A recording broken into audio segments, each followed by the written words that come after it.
Bapak Jokowi terpaksa harus mencabut laporan yang di Polda Metro Jaya. Saya berjanji saya akan minggat dari negara yang saya cintai ini, Pak. Saya sudah tidak percaya lagi dengan hukum yang berlaku di Indonesia.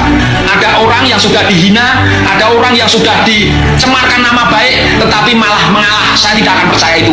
Bapak Jokowi, tolong jangan cabut laporan Bapak yang ada di Polda Metro Jaya. Ini saya kira mengejutkan ini, bahwa proses laporan Joko Widodo ke Polda Metro Jaya tempo hari dan dinyatakan bahwa laporan Jokowi ke Polda Metro Jaya itu gugur. Ternyata Allah membukakan mata, ini campur tangan Tuhan ini.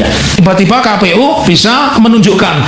Itu ternyata menggetarkan institusi lain. Kenapa? Kami mendaftarkan perkara kepada Komisi Informasi Jawa Tengah. Ya, ternyata dia tanya, Pak Taufik itu benar. Nah kalau benar gimana? Bener Pak itu Pak, iya bener-bener. Dia kaget, padahal kami belum diperiksa, belum ada relas. Tahu-tahu dia DM kami, itu bener. Artinya ini kulminasi, kalau aku tadi bilang total football ini nanti digulung semua. Siapa yang digulung? Yang digulung pertama adalah tim ses yang mendaftarkan Pak Jokowi ke KPU, dan yang kedua tentu Pak Jokowi itu sendiri, ketua atau sekjen Peradi Bersatu. Ya, Peradi Bersatu itu orang pertama yang harus dijebloskan. Saya berikan satu fakta-fakta bahwa mereka sudah nge-PR. Kemarin saya menerima WhatsApp Pak Jokowi akan mencabut paduannya, dan ancaman itu muncul di tengah-tengah kabar bahwa Joko Widodo itu akan mencabut laporannya ke Polda Metro Jaya terhadap Roy Suryo dan kawan-kawan. Ini juga ramai ini kabar soal ini, tapi sampai sekarang saya belum mendapatkan sumber resminya ini, informasi ini apakah dari Pak Jokowi langsung atau dari pengacaranya atau dari para relawannya. Kalau selama ini Pak Jokowi dan pendukungnya selalu mengatakan Pak Jokowi sudah menyerahkan ijazah, Pak Jokowi diwawancara bilang nanti ini akan makin banyak, korbannya makin banyak yang akan diperiksa. Sekarang ini berbalik arah. Kalau sepak bola, ini sepak bola Belanda, namanya total football. Kenapa? Karena isu utamanya tentang ijazah itu Allah tunjukkan sudah diposting sebelumnya, utamanya oleh Dian Sandi, pengurus Partai Solidaritas Indonesia, itu tanggal 1 April 2025, dan sudah ditonton pada saat itu 7,9 juta. Ternyata Allah membukakan mata, ini campur tangan Tuhan ini. Tiba-tiba KPU bisa menunjukkan. Itu ternyata menggetarkan institusi lain. Kenapa? Kami mendaftarkan perkara kepada Komisi Informasi Jawa Tengah. Ya, ternyata dia tanya, Pak Taufik itu benar. Nah kalau benar gimana? Bener Pak itu Pak, iya bener-bener. Dia kaget, padahal kami belum diperiksa, belum ada relas. Tahu-tahu dia DM kami, itu bener. Artinya ini kulminasi, kalau aku tadi bilang total football ini nanti digulung semua. Siapa yang digulung? Yang digulung pertama adalah tim ses yang mendaftarkan Pak Jokowi ke KPU, dan yang kedua tentu Pak Jokowi itu sendiri. Kalau tim ses kita lihat apakah di situ ada Anggit. Anggit ini dulu mantan redaktur pelaksana Solo Pos. Ya apakah di situ ada Eko Sulistyo, mantan ketua KPUD Kota Surakarta, ya. Apakah di situ ada Pak Iman dan sebagainya? Ya, ini perlu dicek. Mau tidak mau akan menjadi bola salju yang menggelinding.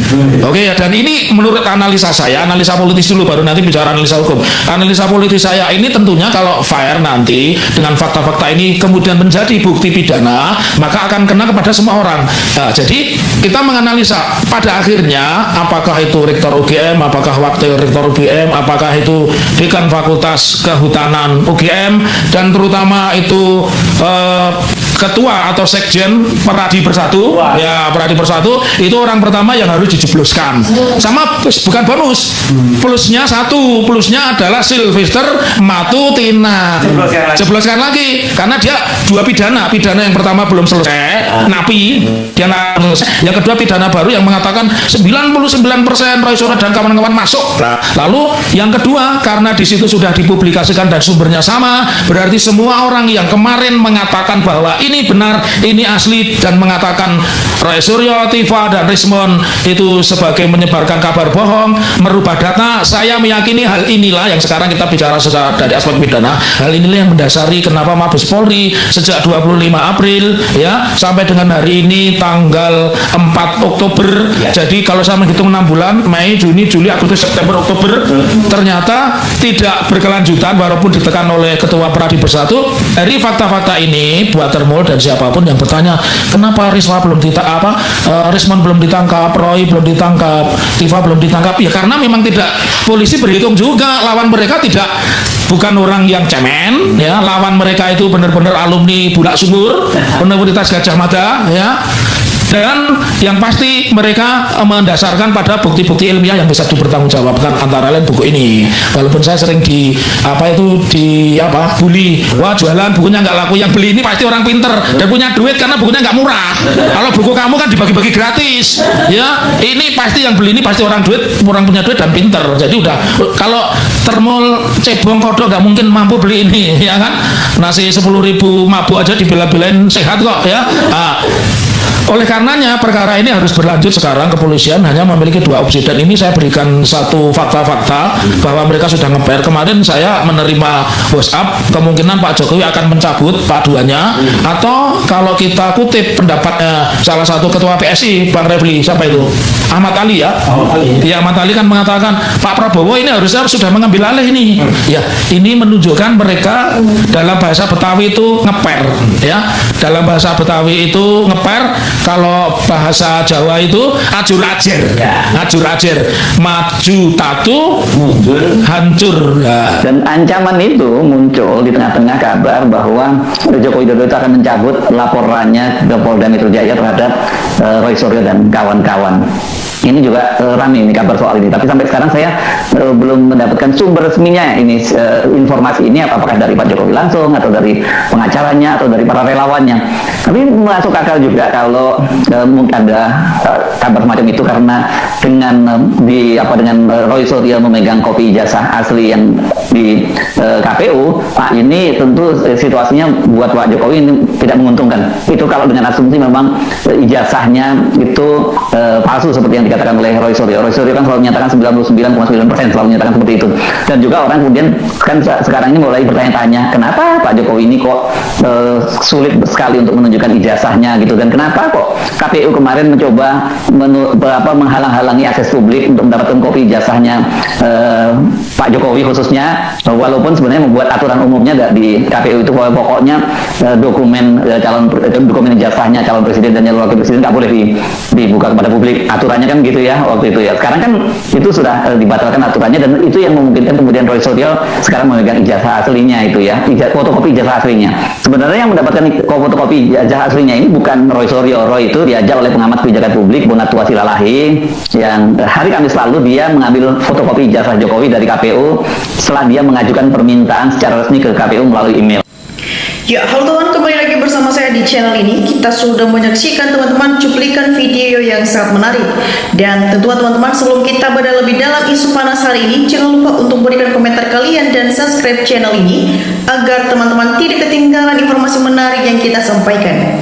Nah teman-teman, di cuplikan video kali ini kita melihat teman-teman sejarah mencatat sebuah momen yang sangat mengejutkan dan bisa dibilang menjadi sejarah baru dalam dunia hukum dan politik tanah air. Ya, dimana teman-teman ruang sidang mendadak gempar dan penuh sesak oleh pengunjung. Ya, dimana sebuah rahasia besar yang selama ini ditutupi akhirnya mulai terkuak setelah munculnya seorang saksi kunci yang sangat ditunggu-tunggu. Nah teman-teman semua, menariknya saksi ini bukanlah seorang pejabat ataupun politisi, melainkan seorang pembuat dokumen percetakan berpengalaman puluhan tahun dari kawasan Pasar Pramuka, Jakarta. Ya teman-teman semua, di hadapan majelis hakim, saksi yang biasa disebut Bapak S, ya ini memberikan pengakuan yang bikin bulu kudu merinding. Ya dimana teman-teman di bawah sumpah ia dengan lantang menyatakan, "Yang mulia hakim, saya datang dengan sini untuk jujur. Ijazah yang dipegang Joko Widodo itu saya yang buat di tempat saya di Pasar Pramuka." Ya, ia mengaku sangat mengenali hasil karyanya sendiri dan menegaskan bahwa dokumen tersebut dicetak di Jakarta, bukan keluaran asli dari UGM Yogyakarta. Ya teman-teman, kronologinya begini. Yang pertama, pesanan tahun 2013, saksi membeberkan bahwa sekitar tahun 2013 menjelang Pilpres, ada seseorang yang membawa contoh ijazah lama UGM dan meminta dibuatkan dokumen yang sangat mirip dengan imbalan uang muka yang besar. Yang kedua teman-teman, ciri khas cetakan. Nah, saksi menjelaskan detail kertas khusus yang digunakan serta nodahi tinta kecil di sudut kiri bawah Alkitab mesin cetaknya sendiri, sebuah ciri khas unik yang hanya diketahui olehnya. Selanjutnya teman-teman, adanya keganjalan forensik. Nah, di sini yang memperkuat kesaksian ini adalah hasil laboratorium forensik. Ahli menyebutkan bahwa jenis kertas pada dokumen tersebut baru diproduksi tahun 2004 ke atas, padahal klaim lulusannya bertahun-tahun jauh sebelum itu. Ya, selain itu teman-teman, tanda tangan dekan di ijazah tersebut diduga kuat merupakan hasil tiruan dari foto buku tulisan tangan langsung.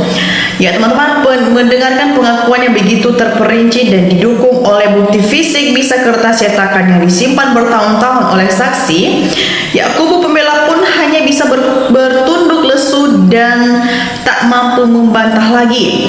Ya, hakim bahkan sampai menegaskan di persidangan bahwa dokumen tersebut merupakan barang bukti pemalsuan. Ya teman-teman semua, dampak hukum dari peristiwa ini tentunya sangat fatal. Jika syarat percalonan terbukti menggunakan dokumen yang tidak sah, maka segala kebijakan, peraturan hingga keputusan hukum yang lahir selama masa jabatan tersebut bisa digugat dianggap cacat hukum. Ya, kejadian luar biasa ini memberikan kesan moral yang sangat mahal bagi kita semua, bahwa sehebat apapun kekuasaan menyembunyikan sesuatu, pada akhirnya kejujuran akan kebenaran akan menemukan jalannya sendiri untuk terungkap. Ya teman-teman semua, bagaimana tanggapan kalian mengenai fakta-fakta persidangan yang mencengkangkan ini? Ya teman-teman, mari kita berdiskusi secara sehat di kolom komentar di bawah, dan jangan lupa teman-teman untuk berikan atau share video ini ke teman-teman kita yang lain agar banyak yang melek akan politik. Ya, di sini juga teman-teman kita melihat di kolom komentar di bawah ada beberapa tanggapan-tanggapan netizen, dan mari kita lihat bersama teman-teman bagaimana perkembangannya. Ya teman-teman, di sini disampaikan oleh teman kita Irwan. Di sini dia berpendapat teman-teman, sampai banyak melibatkan kuasa hukum demi mempertahankan kebohongan ruwet dungu. Ya teman-teman, kita lanjut. Di sini disampaikan oleh teman kita Sawariari. Di sini dia berpendapat teman-teman, benarkah jika benar rakyat akan senang supaya drama nggak kepanjangan, situasi tidak selalu gaduh umek hanya gara-gara satu orang.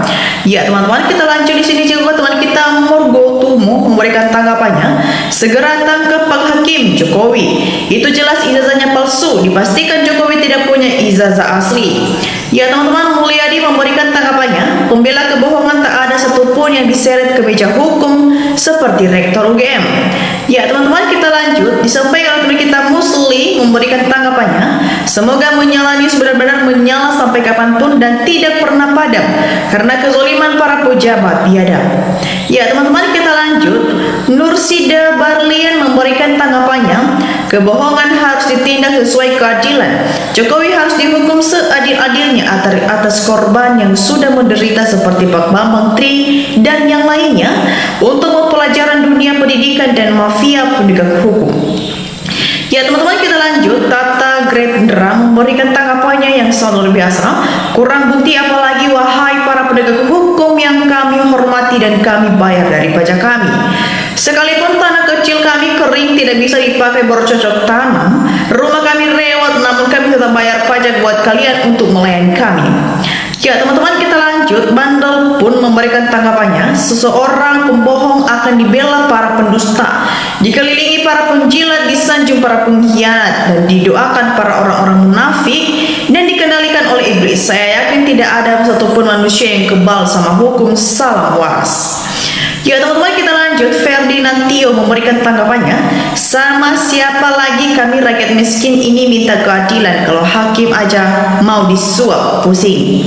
Ya teman-teman, kita lanjut. Tata memberikan tanggapannya, kalau kita baca Al-Quran sudah jelas dikatakan bahwa kebohongan sekecil apapun akan Allah perlihatkan, begitu pula sebaiknya kebenaran akan Allah perlihatkan. Disampaikan oleh kita Gondol Smithy memberikan tanggapannya, setelah sidang ijazah palsu Jokowi selesai di sidang, lanjut ke sidang para menteri yang koruptor yang menyebut nama Jokowi harus hasilkan persidangan, kalau tidak rakyat akan demo. Ya teman-teman, kita lanjut. Di sini juga teman kita Lili Suwarkiti memberikan tanggapannya, ya Allah inna wa jiun. Ya teman-teman, kita lanjut. Di sini juga teman kita Julius 1 memberikan tanggapannya, mari aparat semua jujur dan berintegritas serta adil agar negara dan rakyat Indonesia jaya dan makmur merdeka. Ya teman-teman, kita lanjut. Di sini juga teman kita Suratman memberikan tanggapannya, atas doa rakyat yang cinta tanah air dan cinta kejujuran, maka Allah membuka pintu kebenaran Allah Maha Kuasa dari seluruh alam semesta beserta isinya. Ya teman-teman, kita lanjut. Di sini juga teman kita Dwi Sri Pujanto memberikan tanggapannya. Jika ijazah UGM Joko Widodo palsu, harusnya Pak Prabowo perintahkan Kejaksaan Agung untuk menangkap Joko Widodo, ini baru hebat. Ya teman-teman, kita lanjut. Di sini juga teman kita Swetri Motrimo memberikan tanggapannya. Seluruh rakyat Indonesia berslogan tangkap dan adili Jokowi sekeluarga rezim pelaksana KKN, perusak konstitusi, terkorup nomor 2 di dunia. Ya teman-teman, bagaimana tanggapan kalian mengenai isu polemik ini dan tanggapan teman-teman kita yang sudah kita dengar bersama? Jangan lupa teman-teman untuk berikan komentar kalian di kolom komentar di bawah. Dan demikian saya teman-teman untuk cuplikan video kali ini. Jangan lupa saksikan video berikutnya yang tak kalah menarik. Salam NKRI harga mati.